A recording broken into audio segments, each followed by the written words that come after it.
حضرت سعد بن معاذ اپنے والد سے روایت کرتے ہیں، نبی اکرم صلی اللہ تعالیٰ علیہ وسلم نے ارشاد فرمایا، من کاظم غیظا، جس نے غصے کو دبا لیا،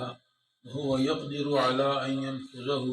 حالانکہ اس بات پر قادر ہے کہ وہ اس غصے کو نافذ کرے، دعاہ اللہ علی رؤوس الخلائق یوم القیامہ، اللہ تعالیٰ قیامت کے دن تمام مخلوقات کے سامنے اس کو بلائے گا، حتیٰ یخیرہ، حتیٰ کہ اللہ تعالیٰ اس کو اختیار دے گا کہ فی ای حور شاء، کہ جس حور سے چاہے شادی کر لے، وفی روایت، اور ایک روایت میں آتا ہے، مالا اللہ قلبہ امنا و ایمانا، اللہ تعالیٰ اس کے دل کو ایمان اور امن سے بھر دے گا۔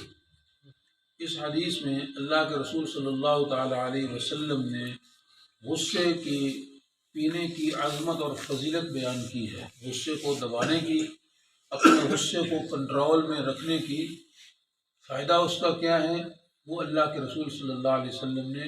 آخرت کے اعتبار سے اور دنیا کے اعتبار سے بیان فرمایا ہے۔ غصہ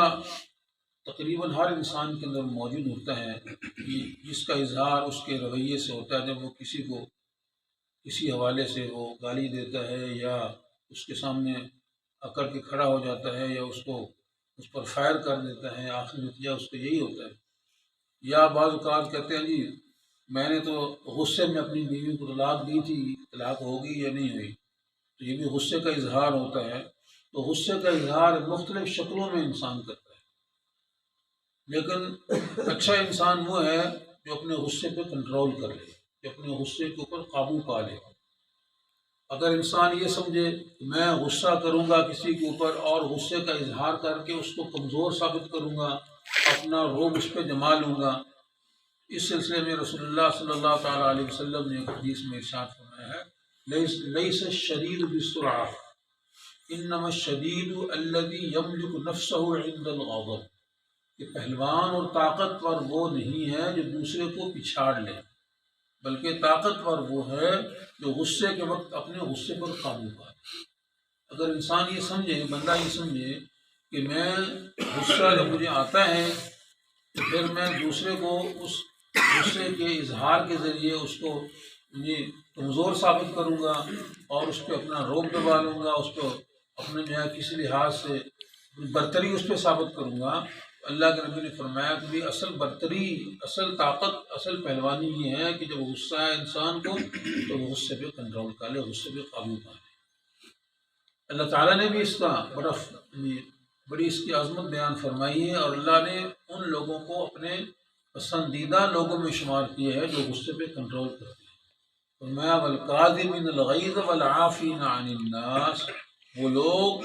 جو غصے کو پینے والے ہیں، ان لوگوں کو معاف کرنے والے ہیں، واللہ یحب المحسنین، اللہ تعالیٰ ایسے نیک لوگوں کو پسند کرتے ہیں۔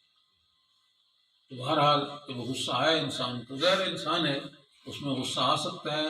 اس کے خلاف طبع کوئی عمل اس کے سامنے پیش آ جائے، خلاف مزاج اس کی کوئی بات اس کے سامنے ہو جائے، یا ویسے کوئی آدمی اس کو کسی وجہ سے اس کو غصہ دلا دے، تو اس غصے کو کنٹرول میں رکھنا اور اس کو اپنے اس مزاج کو اس وقت کیسے قابو میں رکھنا ہے، تو اس کا علاج بھی رسول اللہ صلی اللہ علیہ وسلم نے خود ارشاد فرمایا۔ آپ صلی اللہ علیہ وسلم نے ارشاد فرمایا کہ غصہ جو ہے یہ شیطان کی طرف سے آتا ہے، اور شیطان کو اللہ تعالیٰ نے آگ سے پیدا کیا ہے، اور آگ پانی سے ٹھنڈی ہو جاتی ہے، آگ جل رہی ہے اس میں پانی ڈال دیں تو آگ ختم ہو جائے گی۔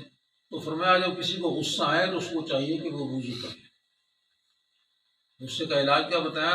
جب غصہ آئے تو وہ وضو کر لے، اپنے آپ پہ پانی ڈالے۔ وضو میں جب انسان پانی سے اپنے اعضاء کو دھوتا ہے تو اس سے اس کی جو وہ کیفیت ہے اس میں ٹھنڈک آ جائے گی، اس کے جوش میں جو ہے وہ کمی آ جائے گی، غصے میں ٹھنڈک آ جائے گی۔ ایک حدیث میں آپ نے فرمایا کہ غصے کا علاج یہ ہے کہ انسان جو ہے اپنی حالت کو تبدیل کرے۔ مفہوم حدیث کا بیان کر رہا ہوں کہ جب غصہ آتا ہے تو چاہیے کہ اگر کھڑا ہو تو وہ بیٹھ جائے، اور بیٹھنے سے اگر اس کا غصہ ٹھنڈا ہو جائے تو ٹھیک ہے، اور اگر پھر بھی ٹھنڈا نہ ہو تو فرمایا وہ لیٹ جائے۔ اس حالت کے تبدیل کرنے سے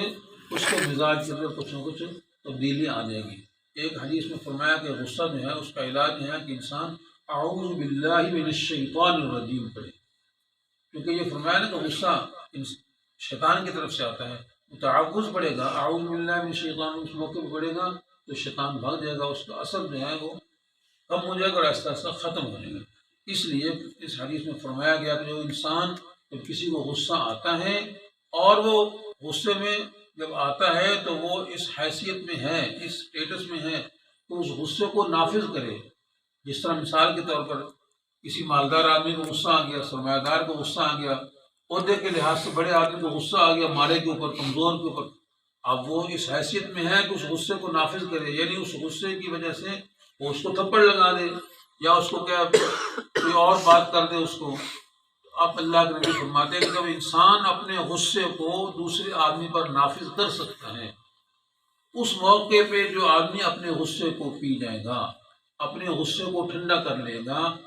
اللہ تعالیٰ کی طرف سے اس کو یہ انعام دیا جائے گا۔ قیامت کے دن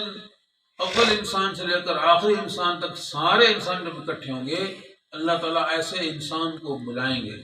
اور بلانے کے بعد اللہ تعالیٰ اس کو یہ انعام دیں گے، اس کو اختیار دیں گے کہ جنت میں جو تمہیں حوریں ملنی ہیں، جتنی بھی حوریں جنت کے اندر موجود ہیں، اس میں سے جس سے چاہے تو نکاح کر لے۔ یعنی اور ایک حدیث میں فرمایا کہ اللہ یعنی اسی حدیث میں آگے فرمایا کہ اللہ تعالیٰ دنیا کے اندر اس کے دل کو امن سے، سکون سے، اطمینان سے، ایمان سے بھر دیں،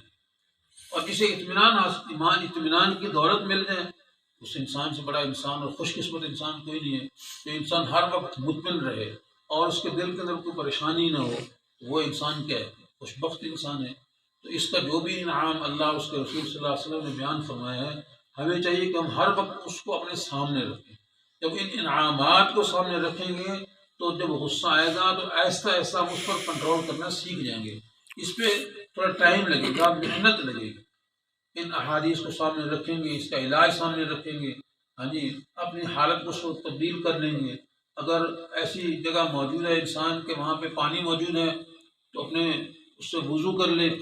آپ صلی اللہ علیہ وسلم نے علاج بیان فرمایا ہے۔ تو ان علاجات کے ذریعے انسان آہستہ آہستہ آہستہ آہستہ اپنی طبیعت پہ کنٹرول حاصل کر لے گا، اس کے اندر صبر کا مادہ پیدا ہو جائے گا، اور اپنی اس کی یہ جو کیفیت پیدا ہوتی ہے، منفی کیفیت، اس کو کنٹرول میں جب رکھ لے گا تو جب کبھی اس کے سامنے ایسی بات ہوتی ہے تو وہ ہنس کے ٹال دے۔ اللہ ہمیں سمجھ نصیب فرمائے، عمل کرنے کی توفیق۔